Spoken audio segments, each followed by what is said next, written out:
Neighborhoods should not have to give up valuable wetlands so a developer can maximize his profit. And what's frustrating is that you're probably going to do it, and people are going to be pissed. Put a little park to actually help the community instead of just making room for the rich and greedy. That was from a St. Augustine City Commission meeting last year. Liz Ryan has a follow-up. The public came out in full force against a proposed development on the San Sebastian River in the Ravenswood neighborhood to be called Eco Park. City officials heard them loud and clear. The request to pave over that land for a parking lot and condos was denied. And now, the city has given authorization to execute a grant agreement between the Florida Communities Trust and the city. That land will now be a park, kept mostly in its natural state. Commissioner Barbara Blonder. I ran on an environmental platform, and my highest priority for my first term was to work toward establishing a conservation land acquisition program. So this was like our first real testing of the waters under that program. And this particular piece of property, 6.5 acres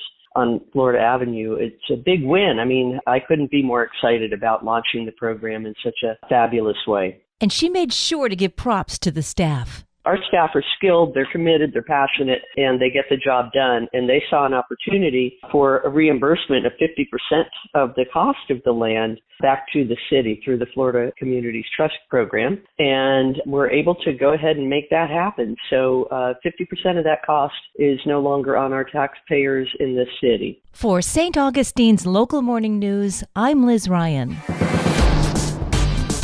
This local news is a service of your hometown Toyota dealer, Beaver Toyota, US 1 St. Augustine, here to wow you.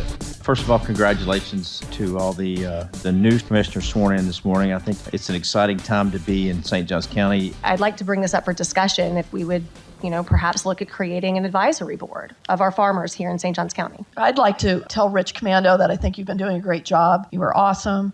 I do think we need a county attorney. Also, would love to go forward sooner than later as far as hiring a county attorney. Consider myself obliviously optimistic. I always think that our best days are in front of us. The new St. Johns County Commission took a moment during Tuesday's meeting to share their thoughts. Newly elected Commissioner Ann Taylor took a moment to ask if the board can hold meetings during the evening. I know so many people work. There were a number of people that shared with me that they would have loved to have been here today, but they have jobs. They have other obligations. So if there is some way for us to incorporate at least some meetings in the evening time, it's an opportunity to hear from everyone. Commissioner Krista Joseph chose to address the structure of future board meetings. I'd like to have public comment first thing.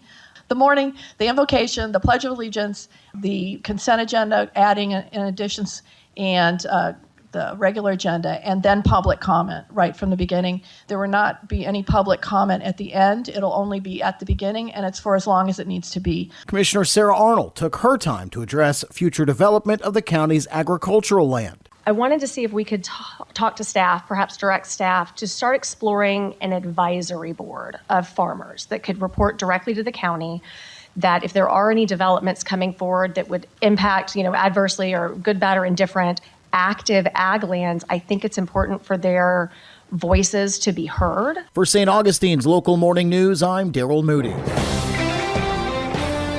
I would just encourage the community to turn out. This has been a project that we have been anticipating for a long time. Deborah Rhodes Gibson, director of the St. Johns County Public Library System, excited about an upcoming groundbreaking. Exciting news this coming to Hastings. St. Johns County invites you to join the official groundbreaking ceremony for the future Hastings Community Center and Library. They are super excited 30 years later to have a brand new freestanding facility. This new facility will serve as a hub for educational programs, health services, and community gatherings. Plus, it's convenient. This puts us a little bit easier access for the neighborhoods, certainly the walkers and the kids on bikes, where previously you had to cross Highway 207 to get to us. The ceremony will be at 9 a.m. tomorrow at 401 North Main Street in Hastings. For St. Augustine's Local Morning News, I'm Karen Johnson. And now you're up to date with St. Augustine's Local Morning News. I'm Rich Carroll.